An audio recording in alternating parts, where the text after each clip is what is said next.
மகர ராசியில் பிறந்தவர்களுக்கு இந்த மாதம் ஏற்ற தாழ்வுகள் நிறைந்ததாக இருக்கும். குறிப்பாக ஆரோக்கியத்தை பொறுத்தவரை நீங்கள் புத்திசாலித்தனமாகவும் கவனமாகவும் இருக்க வேண்டும். உடல்நலம் தொடர்பான பிரச்சனைகள் இந்த மாதம் உங்களை தொந்தரவு செய்யலாம்.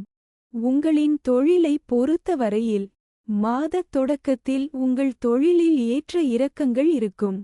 இடமாற்றம் மற்றும் வேலை மாற்றம் போன்ற சூழ்நிலைகளும் இருக்கலாம்.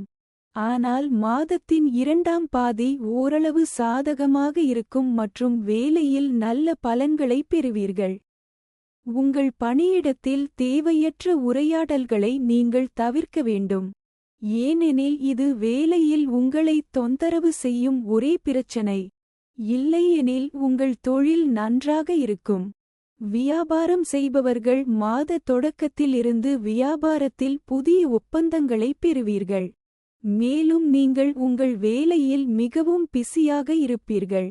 நீங்களே ஆச்சரியப்படுவீர்கள். இந்த மாதம் உங்கள் வியாபாரத்தில் உங்களை ஈடுபடுத்திக் கொள்வதோடு உங்கள் முன்னேற்றத்திற்கும் நல்லது. நிதி விஷயங்களில் ஏற்ற இறக்கங்கள் இருக்கும். செலவுகள் அப்படியே இருக்கும். வருமானத்தில் ஏற்றமும் இறக்கமும் இருக்கும். எனவே நீங்கள் உங்கள் பணத்தை சரியாக பயன்படுத்த வேண்டும். காதல் உறவுகளுக்கு சாதகமான மாதம். உங்கள் காதல் உறவு சீராக செல்லும். மேலும் உங்கள் காதலியுடன் நீங்கள் நெருக்கமாக இருப்பீர்கள். தாம்பத்திய உறவுகளிலும் அன்பு அதிகரிக்கும். மாத தொடக்கத்தில் சில பிரச்சனைகள் வரலாம். உறவினர்களுடன் கருத்து வேறுபாடுகள் இருக்கலாம். ஆனால் மாதத்தின் இரண்டாம் பாதியில் நிலைமை சீராகும்.